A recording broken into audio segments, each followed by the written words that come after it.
Good evening, John and Christina. Yeah, we are here at the Tabulation Center waiting for that press conference that should be starting any moment now. You can see the scene here right here behind me. This is the podium where they will come out and give that press conference. They have been doing this every day since Election Day. It is expected that Sheriff Paul Penzone and Maricopa County Board of Supervisors Chairman Bill Gates, they are expected to talk here. Maricopa County confirmed that all early ballots dropped off on Election Day have been counted and will be released in tonight's results. Now, only outstanding ballots are left, which even many will check, and that hearing deadline is this Wednesday at 9 p.m. Now, there was a small group of French protesters outside the federal vote time today. And all those protesters were protesters this weekend. Saturday, out around similar time of lunchtime, signs, they also billboards and stuff like that, chanting, and they also had a little bit of a prayer. We will see what happens later today, but the group did slowly get smaller as the afternoon went on. Now, there is a large sheriff presence outside the office. There has been double fence and barricade gates as well around the county sheriff, and that all new additions since the 2020 election. Now, at last check, the next voting update on security and power as well as we are at about 9 later on tonight. And we are near there are up to 95,000 ballots remaining and 73,000 ballots dropped off on election day.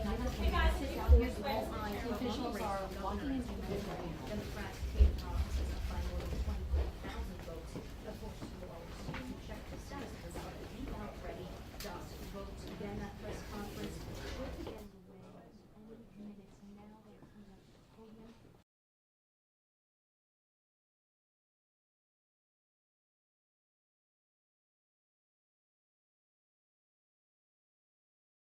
Director here. Today we're fortunate again, we have Sheriff Paul Penzone with us from the Maricopa County Sheriff's Office, and also the Chairman of the Board of Supervisors, Bill Gates. They're each going to say a few words and then we'll take your questions today, okay? So, Sheriff Penzone. I don't have walked in that many cameras ever in my life. I don't know if it's the hat today. I did watch Yellowstone last night, so I'm trying to channel John Dutton, but we'll get down to business.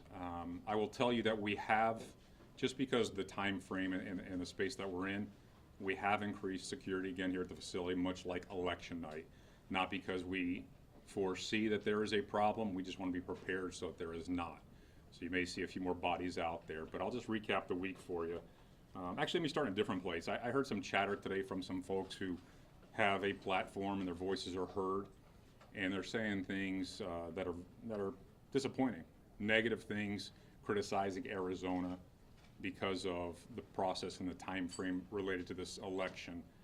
I want to tell you what I've seen in the last week. I have seen people at the polls who are excited about the opportunity to actually participate in this process, working long hours, coming in early and working late because they want to make sure that this election is free and fair. I have seen employees in the recorder's office who show up here and initially had concerns over safety, and all they do is express gratitude, and they go into these rooms and they grind it out every day trying to count millions of votes.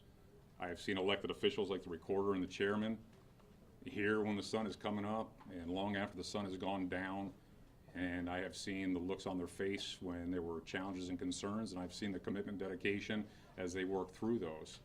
And I'll even talk about the folks out front today, and they were out front the other day, and aside from maybe a few expletives and other choice words, peaceful, expressing their First Amendment right, expressing their concern over the circumstances, but abiding by the law and being respectful for the most part. So if you're saying Arizona is a bad place and that we're so terrible because it's taken a week to come to the end of an election, I think you better look in the mirror, because Arizona is an exceptional place. Maricopa County is incredible, and the people here have done a phenomenal job. So I get the chance to speak to you, so I'm going to speak from the heart on some things, and I think it needs to be heard and needs to be said. There are good people involved in this process, and I'm confident in the outcome. So if you have issues, do not confuse your intentions with your actions, meaning you may be well-intended, but if your actions are criminal, That line still stands exactly where it was. It hasn't moved. If you believe there's ways to do it better, then find the process to make that help accomplish that. Do it the right way. But if you do it the wrong way, then there's a lot of deputies out there who've been working hard for the last week. They prefer not to see you cross the line, but if you do, they'll hold you accountable. I really don't have much else to say other than thank you for your patience and the work that you've done in covering this. I know we're coming to a conclusion pretty quickly here. Looking forward to those who have been elected leading the state in the right direction, and hopefully it'll be about collaboration and not division. Any questions? Actually, I hand it to you. And questions? How do you want to do this, Phil? Let's hand it over to the All chairman right, and then thank take you. some questions. Thank you. Thank you very much, Sheriff Penzone, again, on behalf of all my colleagues on the Board of Supervisors. We're so grateful to you, your team, and all of law enforcement for the incredible job they're doing to allow democracy to continue to work. And that's exactly what's going on here behind us and what's been going on for the last week. So give you guys some information. This evening, some point after 6 o'clock, we will have our last big drop of votes. We'll have, we have less than 100,000 left. This will be a big drop of votes. And I want to say something right now, which is what we do here is we count the votes and we report the votes. We don't call races. Those of you in the media call races. We don't do that. We're not going to do that tonight. And the only time you're going to hear from the Board of Supervisors speaking as a group of 5 is right after Thanksgiving. We will hold a vote on a canvass, and we will vote on whether to accept the canvass of the vote in all the races in Maricopa County. But we're not going to call winners or anything like that. Tonight, we will have the late earlies from Election Day. We're going to have all those will be reported, with the exception of a few that need to be cured. And let me talk about curing a little bit, because we haven't done that. So we cure, this is when, again, these early ballots come in, and for some reason, all the folks that are doing this hard, tedious, but important work of comparing the signatures on the outside of the ballot envelope to the signatures that we have in the voter registration that the recorder's office has, compare those, and if there's a problem, these don't look like they match, there are questions, then we go about the curing process. So the team from the recorder's office will reach out to folks, contact them, say, there's a problem here, can you help us? Can you provide additional information to give us a level of comfort and security that you in fact filled this ballot out? And this came home to the Gates family earlier this year. So our 19-year-old daughter, she was voting for the first time in August, and she got one of these calls. So clearly her penmanship, she's taking after her father. But they contacted her, and she was able to cure it, and then her vote counted. So this is such an important piece of the process. Like I said, we haven't really talked about it now, but now we're starting to get into those, and I know the political parties are focused on that, and they should be. That's great. So they're reaching out to their folks to make sure that they can address this, but also we're doing it proactively. The recorder's office is doing it proactively to make sure that these are cured. There has been a lot of, some people concerned about whether their ballot has been counted or not, and we would encourage folks here in Maricopa County to go to beballotready.vote, and they can go on there to see if their ballot has been counted. Now, there's been a lot of chatter about people going to that website, and they're looking to see if their vote was counted, and they believe that it's indicating that their vote wasn't counted, but that may not be the case. A lot of these people are voting, they're clicking on voter history, okay? Voter history is what's happened in the past. That's not updated for this year. You need to click on ballot status to find out whether your votes have been counted, so for people who are interested in that. So again, last big drop tonight. So what's going to be left after tonight? A few things. First of all, any additional early ballot envelopes that are cured. So as they get cured, then they're sent over here to be tabulated. Also, any provisional ballots that get cured. And one example, there's a few examples, but one of the examples is the conditional provisional. That's when you go to vote and you go to vote in person and you forgot your driver's license. You're allowed to vote a provisional ballot, And then under Arizona law, you have 5 business days to get your ID in here so that that vote can be counted. Again, we've had a long history here of requiring voter ID, and that continues under Arizona law. The other thing is the folks back here are working on those box 3, continuing to work through the few thousand box 3 ballots that are left. And we'll have hopefully some of those tonight and then some more in the coming days. And then the final one, and we haven't mentioned this one yet either, is the hand tally of Legislative District 22. So in Legislative District 22, the candidate, the incumbent, announced that he wasn't going to be running after all, too late after we had already printed the ballots. So as a result, that's an all write-in race. And so if you have handwriting on the ballot, then that leads to adjudication. And so we have to go through all those and do a hand tally of all the votes in LD 22. So that's another one. You're going to see those coming out in the days ahead. And all those different categories that I just went through with you, after we release the results tonight, we'll provide a full rundown of the numbers that we have in each one of those categories. Again, but that will be after tonight's ballot drop. So with that, I'll turn it to Fields. All right. Thank you, Mr. Chairman. Are there any questions? Sasha. I've got 2 questions. One is for the sheriff and one is for the chairman. Who wants to go first? Let's talk to the Sheriff first. Okay, Sheriff.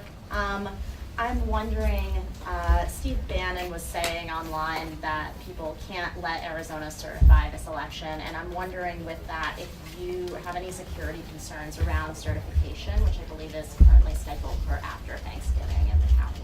Who is that? Steve Bannon. Is he an Arizona resident? Not to my knowledge, sir. Well, I'm pretty confident in the team that we have here, and we will, as always, abide by the law and expect everybody else to abide by the law also.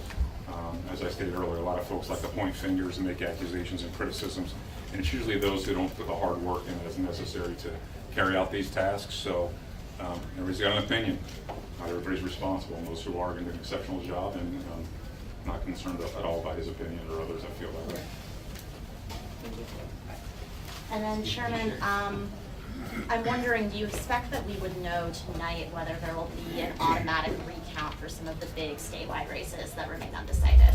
So what I would say is we may have a better sense, but like I said, there's going to be further votes that are going to be coming in after. It's not like these are the last numbers that we're going to report. We'll probably start to get a better idea of that. And again, with the automatic recount, that's going to happen in December. So obviously there's plenty of time to determine whether we will have the automatic recounts. The folks are ready for this. This is a change in the law that's going to make it more likely that we do have automatic recounts, or is a change in the law from the state legislature earlier this year to put us in that position. Again, this team is ready to deal with that and do their statutory duty. Bianca. Yeah, for the chairman, can we get an update on the hand count and how the audit and how that's been going? So the hand count audit was completed yesterday, and we can probably, Megan may be able to provide some additional color on this, but it went very well. It turned out excellent. A couple little issues here and there that we can give you some details on. But again, fantastic work by the folks who came in to do the hand count, and absolutely, again, established and reiterated the fact that these machines work. They're effective, and that they're the best way to count votes. And then one more question for you. Again, the chatter online seems to have been building a bit today. A lot of questions around box 3. A couple of allegations I'm hoping that you can just address. One is folks alleging that there must be far more than 17,000. They were overflowing at particular locations, being put into Tupperware or unsecure places. And then the other is people questioning why we haven't seen results from box 3 in the past couple of days. Okay, so first of all, I'm not aware of any box 3 ballots being put in Tupperware. They've been handled securely throughout, so I can confirm no Tupperware unless anyone knows of something to the contrary. The last box 3 results were when, Megan? It was a few days ago. Okay, yeah, it was a few days ago. We're working through, we're processing them, as I just mentioned. We should see more of those. There's a reconciliation process that has to go through, and that's exactly what's happening. Again, this is the people that get frustrated or get impatient. It's because we're doing everything to make sure that these are eligible votes. So I don't understand that. I think a lot of these people who get impatient are those who have been advocates of security, of making sure that only eligible votes are counted. And finally, with respect to the 17,000, I don't know why people wouldn't accept that number. I mean that is just puzzling to me. So I really don't have a response to that. And Megan will come up and answer a little bit more of the question about where we're at in that process. My name's Megan Gilbertson. I'm the Communications Director with the Maricopa County Elections Department. So the reason why we haven't put any more results out for those Election Day ballots is because we wanted to get the public as many of those early ballot drop-offs as possible. And so for us, it was a larger portion, and so that's what we were putting through. The team is working here with observers present through the rest of those Election Day ballots from door 3.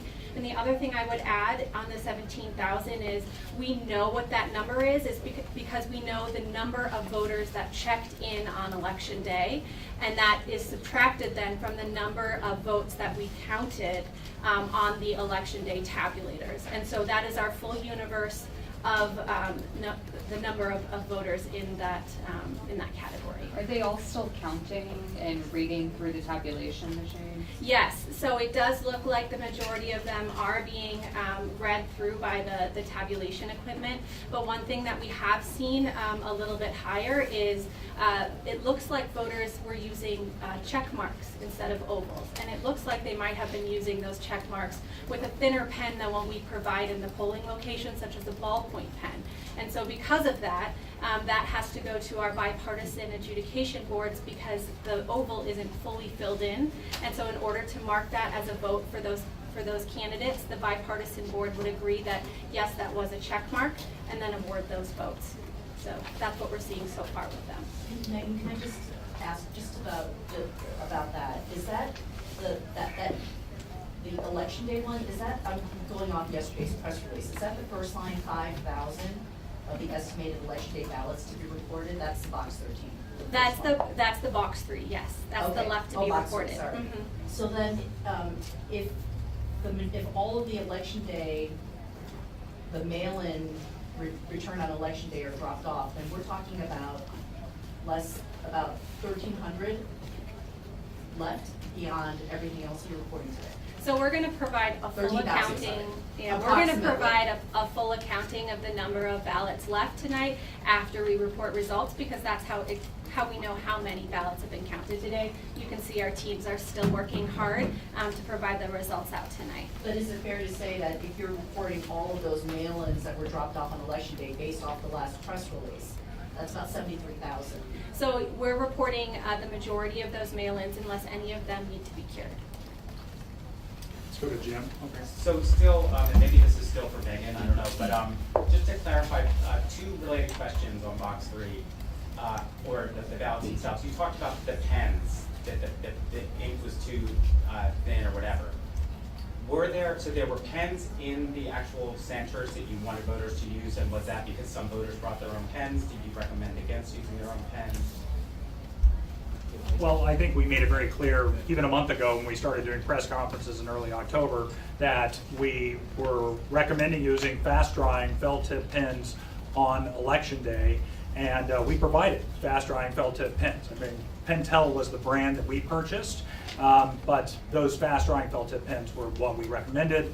But we know some people want to bring their own pen. We also know that some people were spreading that you should only use a blue ballpoint pen on social media. To what end, I'm not sure. So that other than- ballpoint pen advice, was that kind of counter to what you all were recommending here for using the ballots? That's correct, and I mean, I think people remember back to the primary, a lot of people spilled some ink on, pun intended, on the pen story, but yeah, we recommended that, and that was mostly because we were concerned about the smudging on the tabulators there at the vote centers. We, not sure that was really the issue this time, but we have noticed through the adjudication process, as Megan said, a number of people were using check marks, and the machine's not going to read that. Therefore, many of those ended up in box 3, and that's what's being accounted for. So on this topic, just in terms of the way that box 3 works, because I do believe this is gonna come up and it's floating around online. There are many videos of voters talking about their frustrations, that they were trying to get it,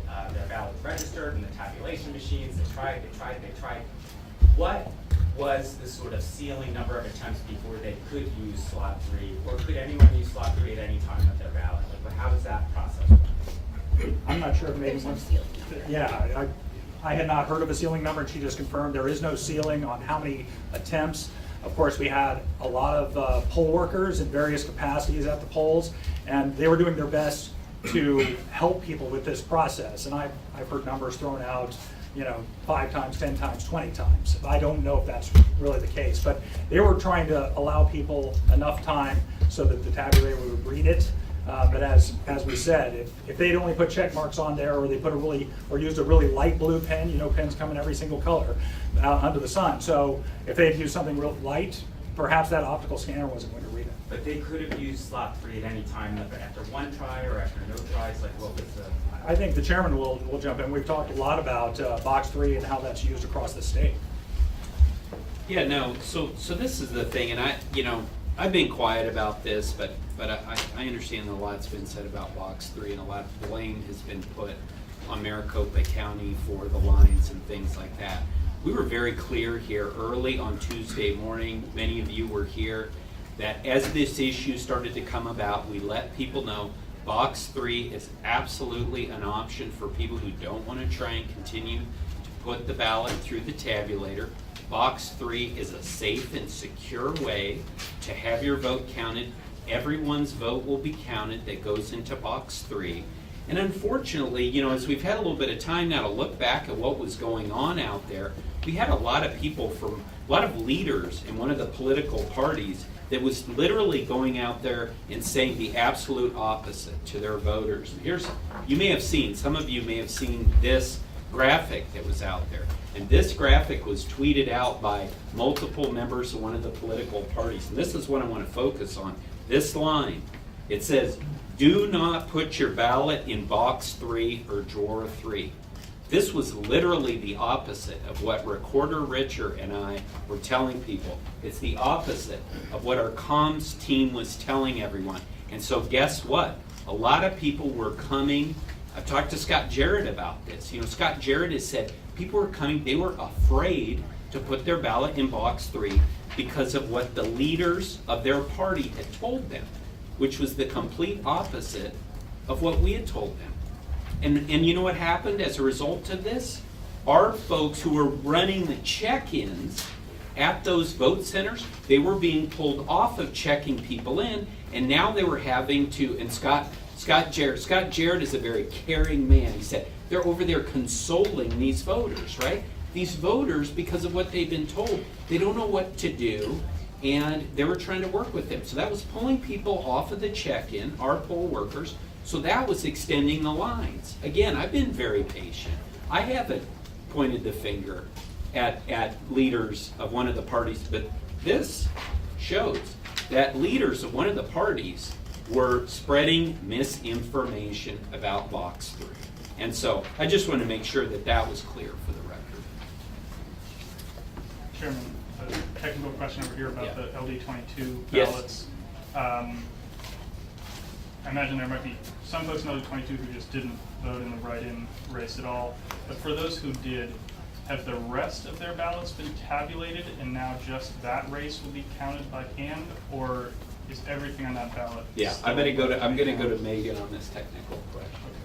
Yes, the rest of their ballot has been counted. That's the great thing about electronic adjudication, is that it'll only look at the single contest in question.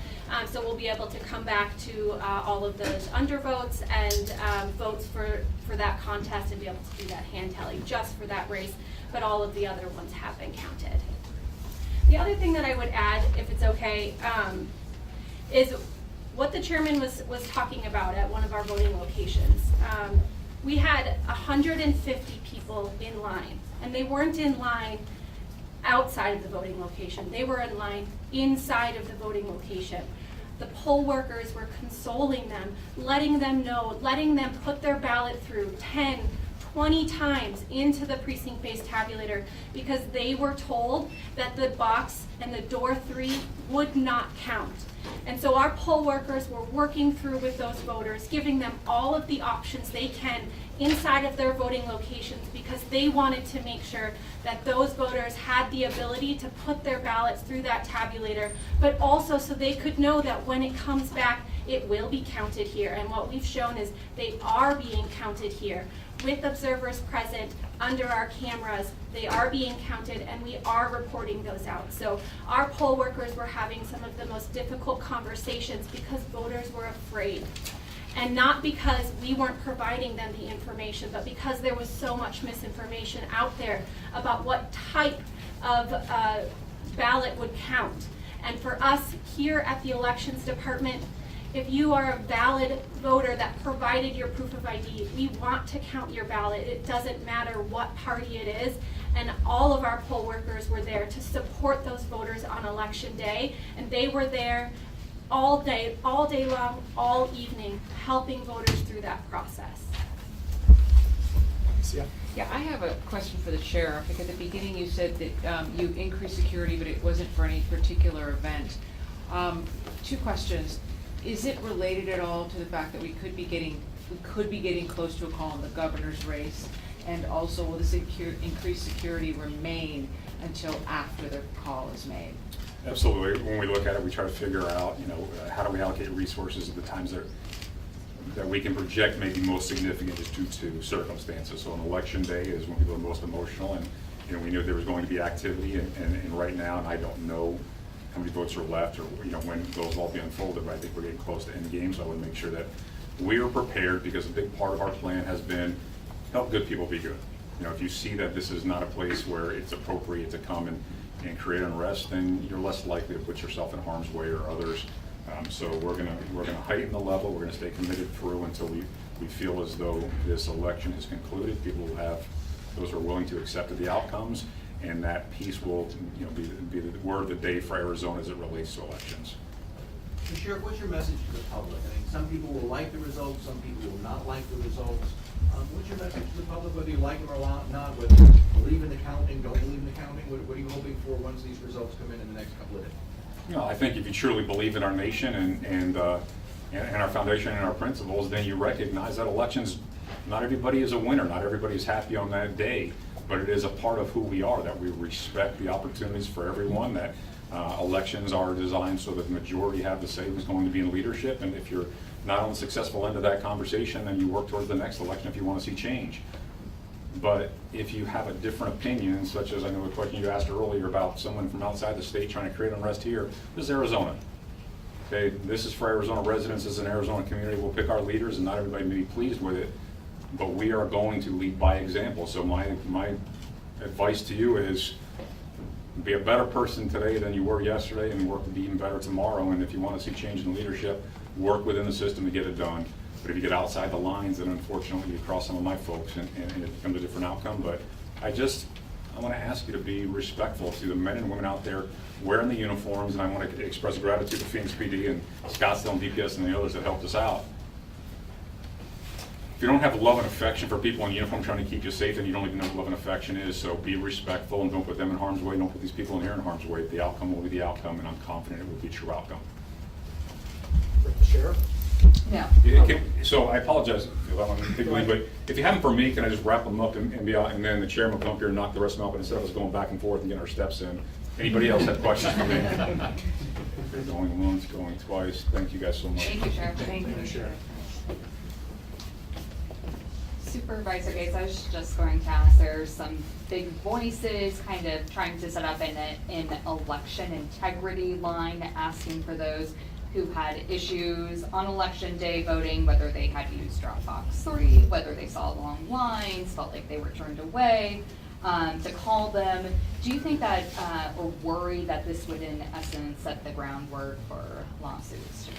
I'm not concerned about that at all, because when I was a Republican lawyer, I did, we set those lines up to get that information in. That's absolutely, any organization's right to do that, whether it's one of the political parties. And again, if there are issues, I said this in the primary, I'll say it again now. You know, if there are concerns, things that people saw that raise concerns for them, let us know. Call us. A lot of these people are my friends. A lot of these people have my cell number. These lawyers, Republican lawyers, call me. And, you know, we'll take a look at that, see what can be done. But no, I have no problem with that at all. And just following up to Bianca's question, I believe it was about, you know, Kari Lang saying that make sure your votes are counted, or maybe you touched on it at the beginning, excuse me, saying that maybe people were looking at their voter history. For those who weren't in the voter history section and they feel like their vote was not counted, what would you say to them if they're not seeing it? Yeah, no, we would welcome them to call in to us. Be happy to look into that, research that for them. Again, we're here, we want to make sure that every valid vote is counted, every eligible vote is counted, and we've got we have the Star Center, which you may have heard of, which is a call center to deal with these things. So again, we encourage people to reach out to us on however they want to, phone calls, social media, whatever. We are very much focused on customer service at Maricopa County, and we want to help these folks. A follow-up to her question, for those who check on the right section for their vote to be counted and it was not counted and they feel like it's not being counted, have you received such a thing, such a complaint? I mean, I've heard of that. That's No, one but of the- directly through that center. I think so, yeah, definitely through that center. I mean, that's one of the reasons why I addressed it, was that people who are having, you know, they're clicking on the wrong thing. But I don't recall, I mean, I haven't had a direct communication with someone like, to myself and had that issue. Yep, one more question? Yes, I've heard some language from you today, you talked about misinformation. The Twitter account from the county put out a tweet addressed to disinformation spreaders earlier. I could be wrong, but I sense some stronger criticism coming from you and your colleagues towards these individuals over the course of this week. Can you tell me, is that what you intended, and if so, why? Do I tend to be stronger in my response to disinformation? Well, I think as the days go on here, as we near the end, as things tend to kind of, you know, build up a little bit, as others, you know, folks from, as the sheriff said, folks from outside of the state say that this, you know, vote should not be canvassed, things like that. We want to make sure that there's good information out there, and we want to also, look, this isn't even about 2022. This is about how people view elections in 2024, in 2026, in 2050. We know that we're all here, all of us elected officials, we're here for a very short period of time. And there's a sacred trust that is placed in our hands. And what my colleagues and I are focused on, obviously this election, counting these votes, but we're also thinking about the future and what we can do to rebuild confidence in those who've had their confidence shaken because people who they believe in, leaders in their own party, sadly, have spread misinformation. We got a lot of cameras here. It's an opportunity for us to speak about this misinformation. And then we know that people watch all of your programs and will hopefully think about that. You know what, maybe I should look into this a little bit more. Maybe I should go on to BeBallotReady.vote. Maybe I should go on to JustTheFacts.vote. The people who've done that, they said, man, I had no idea. I ran into one of my neighbors this morning. I was walking the dogs, and he had a couple questions for me. I answered it. He goes, oh, okay, now that makes sense. Okay, well, I can't run into everybody when I'm out walking my dogs. But that's kind of the equivalent, right? And so when we have these opportunities, we want people to think just for a moment, maybe I should go on, maybe I should go out and find the facts. And for people to have been told that box 3 was not a safe place to go, not a safe place to put their votes, that those votes would not be counted. And then that led to some of the chaos on Tuesday. This team, we have accepted our responsibility in this. But I'm not willing to accept responsibility for issues that were caused by others. And it is clear to me that those lines were longer because members, leaders in one political party were spreading misinformation. I don't know why they were. You guys might want to ask them. Ask them why they were spreading this information, because they didn't get it from us. So we're out here just to set the record straight. We've been doing it since last year, and we're gonna keep setting the record straight. One more question? Anybody? All right, thanks, Mr. Chairman. Thank you. And thank you all for your time this afternoon.